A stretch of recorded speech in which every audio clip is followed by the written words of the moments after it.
जय गुरुदेव दत्त। ओम वागीश्वरी जद्महे ब्रह्मपत्नी चिन्नो वाणी प्रचोदयात्। वागीश्वरी देवी अनुग्रह प्रसादस्तु।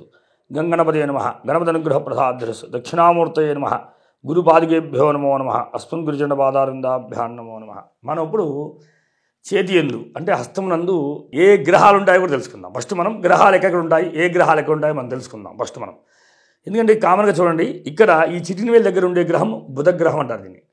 చూడండి, ఇదే గ్రహం దీని పక్కన ఉన్న గ్రహము రవి గ్రహం అంటారు. అంటే ఎవరికైనా ఉద్యోగం కానీ ప్రభుత్వ ఉద్యోగం రావాలంటే ఇక్కడ ఒక నిలువు రేఖ, నిటారుగా ఒక రేఖ ఉన్నట్టయితే దీన్ని సూర్యరేఖ అంటారు, సూర్యస్థానం అంటారు దీన్ని.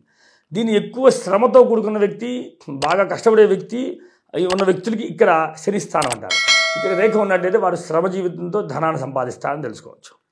అలానే దీన్ని గురుస్థానం అంటారు. ఈ గురుస్థానం ఎంత ఉన్నత స్థితిగా ఉండి ఎంత బలంగా ఉంటుందో ఆ వ్యక్తి మంచి కీర్తి సంపాదిస్తారని తెలుస్తుంది. ఈ రేఖ ఇక్కడ భాగం అంతా దీని శుక్రస్థానం. అంటే సుఖభోగాలు అనుభవించాలంటే ఈ స్థానం చాలా అందంగా ఉండాలి. తేజవంతంగా ఉంటే ఏమవుతుందంటే మంచి భార్య, మంచి సంసార జీవితం, ఆనందంగా ఉండడం, లగ్జరీ లైఫ్ ఎంజాయ్ చేయడం, రాజకీయ అభివృద్ధి జరగడం, ఇవన్నీ కూడా యోగాలని ఈ శుక్రస్థానంలో ఉంటాయి. ఈ కింద మన విదేశీయానము, వేరే దేశాలకు వెళ్ళటము, మనం బాగా వేరే దేశాలు సుఖపడుతున్నాం లేదా అంటే ఇక్కడ రేఖ ఉంటుంది. ఈ రేఖ ఇలా ఇలా చంద్రవంకలాగా రేఖ వస్తుంది అన్నమాట. ఆ రేఖ వస్తే కానీ విదేశీయాల్లో అంటే వేరే దేశాల్లో అంటే ఒక అమెరికానే కాదు అనేక దేశాల్లో మనం ఉండడము సుఖపడతాం అనేది ఇక్కడ చూపించే దీన్ని చంద్రస్థానం అంటారు. ఇక్కడ మధ్యలో ఉన్న స్థానం రాహుస్థానం, ఈ అడుగున్నది కేతు స్థానంగా లెక్క. ఈ రెండు భాగాలు కుజస్థానం కింద లెక్క. ఈ మనం చూసేటప్పుడు ఇది కుజస్థానం, ఇది రెండో కుజస్థానం. ఇక్కడ కనుక ఈ స్థానంలో అడ్డదిడ్డంగా ఉన్న తేడాగా ఉంటే వాళ్ళు ఊరే చచ్చిపోతారని తెలుస్తుంటుంది.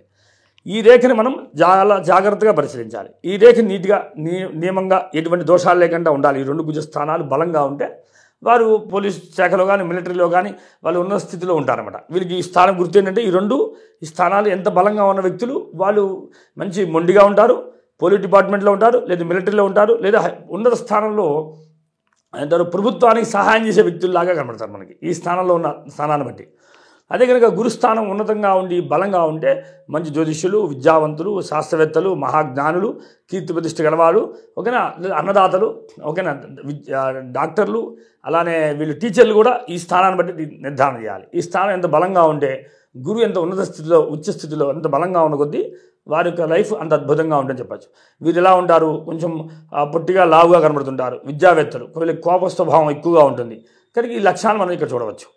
అది శని స్థానం ఉన్నవారి పరిస్థితి ఎలా ఉంటుందంటే, శని స్థానం ఉన్నతంగా బలంగా ఉన్న వ్యక్తులైతే వీళ్ళు ఏం చేస్తారు, కార్మికులు అంటే ఎక్కువ పనిచేసే వాళ్ళ కింద 10 మంది ఉన్నారు, వాళ్ళకి పైన బాసులాగా పనిచేసేట్టుగాను, లేదా తనే కార్మికుడిలాగాను, లేదా బొగ్గు పని, ఐరన్ పని, అలాంటి వస్తువులను ఇతను చేసేటువంటి లక్షణాలు ఉండము, లేదా అలాంటి కంపెనీలో చేయడం కానీ, లేదా పెట్రోలియం లాంటి దాంట్లో పనిచేయడం కానీ. ఈ శని ఎంత బలంగా ఉంటే అంత యోగాన్ని ఇస్తాడు, అంత బలహీనంగా ఉంటే అంత దారుణ స్థితిలో ఉంటారని.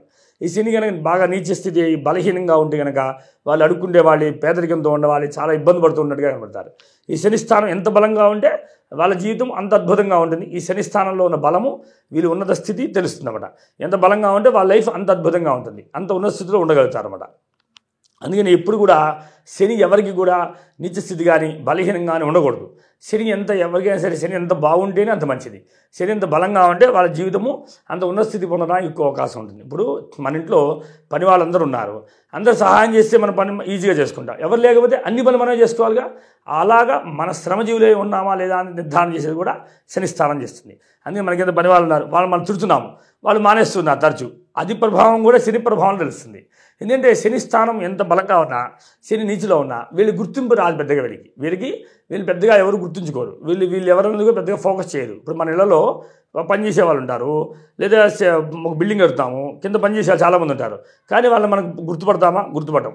కానీ పైన ఇంజనీరో లేదా మేస్త్రినో పెద్దవాళ్ళనో మనం గుర్తుపట్టుకుంటాం, కింద వాళ్ళు మనం అలా గుర్తుపట్టము. ఈ శని ఎంత కష్టపడి శ్రమ చేసినా సరే ఆ వ్యక్తిని ఎవరు కూడా గుర్తుపట్టలేరు.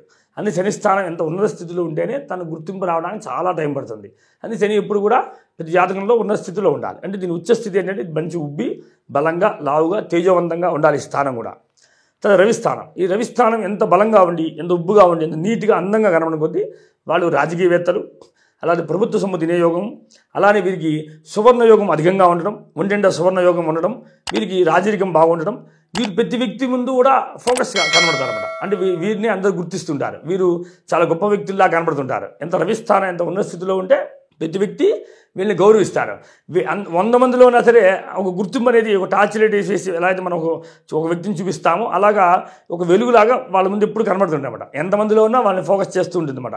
ఇది రవిస్థానం యొక్క లక్షణం. ఇది బుధస్థానం. బుధస్థానం ఉన్నత స్థితి ఉంటే బుధస్థానంలో ఉన్న స్థాన బలాబలాలు బట్టి ఎంత ఉబ్బుగా అందంగా కనబడితే వీరు వ్యాపారవేత్తలే ఉంటారు, మంచి మేధా సంపత్తి గలవాళ్ళే ఉంటారు, తెలివితేటలు ఉంటారు, ప్రపంచ విషయాలను తెలుసుకున్న వాళ్ళే ఉంటారు.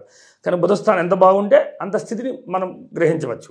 అదే బుధస్థానం అంటే బలహీనంగా ఉన్నా, చాలా ఇబ్బందిగా ఉన్నా కూడా వారు వ్యాపార దక్షత లేని వాళ్ళే ఉంటారు, బుద్ధిమాంద్యాలు ఉన్న వాళ్ళే ఉంటారు, ఒక తెలివితేటలు లేకుండా ఉంటారు, ఇబ్బంది పడుతూ ఉంటారని మనం నిర్ధారణ చేసుకోవచ్చు. ఓకేనా. ఈ శుక్రస్థానంలో ఉన్న విశేషం ఏంటంటే శుక్రస్థానం ఎంత బలంగా తేజోవంతంగా ఉండి ఎటువంటి చెడు రేఖలు లేకుండా నీట్గా ఉంటే ఆ శుక్రస్థాన ప్రభావం వల్ల మంచి భార్య, మంచి జీవితము, మంచి మంచము, మంచి నిద్ర, మంచి సుఖము, సకల భోగాలు బాగుంటాయి అని నిర్ధారణ చేసుకోవచ్చు. ఈ శుక్రుడు యొక్క బలం ఎంత బాగుంటే వారికి లగ్జరీ లైఫ్ అంత అందంగా ఉందో తెలుస్తుంది. మంచి సువాసన వస్తువులు పీలుస్తుంటారు. అలానే ఈ శుక్రుడు ఎంత స్థానంలో ఎంత ఉచ్చస్థితి ఎంత అందంగా ఉంటారో, వారికి బలంగా ఉంటారో, వారికి గుర్తేంటంటే ఎక్కువ పూల వ్యాపారం చేస్తుంటారు, పండ్ల వ్యాపారం చేస్తుంటారు, వాళ్ళకి శుక్రుడు బలంగా ఉన్నట్లు లెక్క. అలానే సెంటు వ్యాపారం చేస్తుంటారు, సెంట్లు అమ్మడం. అలానే వీరికి సుగంధ ద్రవ్యాలు అమ్ముతుంటారు, తర్వాత మెల్లో హారాలు, మంచి మంచి నగలు అమ్ముతుంటారు. వీళ్ళందరూ కూడా శుక్రుడు ఒక బల ఉంటుందన్నమాట. మంచి మంచి బట్టలు కట్టుకుంటూ ఉంటారు. మీరు గమనించండి, మంచి ఎప్పుడు స్పెషల్గా కొత్త బట్టలు కట్టుకొని ఎంజాయ్ చేస్తుంటారు. వాళ్ళకి శుక్రుడు చాలా బలంగా ఉన్నట్లు లెక్క. బలంగా ఉంటేనే నూతన వస్త్రాలు ఎప్పుడు ధరిస్తుంటారు, తెల్లటి బట్టలు కట్టుకుంటూ ఉంటారు, ఆ వస్త్రం చాలా స్పెషల్గా కనబడుతుంటారు. మీరు ఎక్కువ మంది మార్వాడీల్లో గమనిస్తున్నప్పుడు వాళ్ళు వేసే డ్రెస్సులు చాలా వెరైటీగా వేస్తుంటారు. కనుక వాళ్ళకి శుక్రస్థానం చాలా అద్భుతంగా ఉంటుంది. అందుకని వాళ్ళ భార్యలు కూడా మహాతల్లులు చాలా సౌందర్యవతులే ఉంటుంటారు. ఎందువల్ల అంటే ఆ స్థానం యొక్క బలాబలం బట్టి. తర్వాత చంద్రస్థానం. ఈ చంద్రస్థానం ఎంత అందంగా ఉంటే వారి యొక్క జీవనం ఎలా మంచి భోజనము, అలానే సుఖనిద్ర, అలానే వీరికి కావాల్సినవన్నీ కూడా చాలా త్వరగా దొరకడము, చాలా వీళ్ళ మనం ఎక్కడ పోయినా వీళ్ళకి కావాల్సిన సౌకర్యాలు త్వరగా దొరకడము, జీవితం ఆనందంగా ఉండడం, ఆహ్లాదకరంగా ఉండడం, చాలా ప్రశాంతంగా ఉండడం, ఇది ఆనందాన్ని పొందుతుంటారు. ప్రతి చిన్నదానికి కూడా బాబా ఇలా ఉంటే నాకు చాలా ఆనందంగా ఉంటుంది నాకు ఫీల్ అవుతుంటారు అన్నమాట. ఈ చంద్రస్థానం యొక్క విధానం బట్టి మనం తెలుసుకోవచ్చు.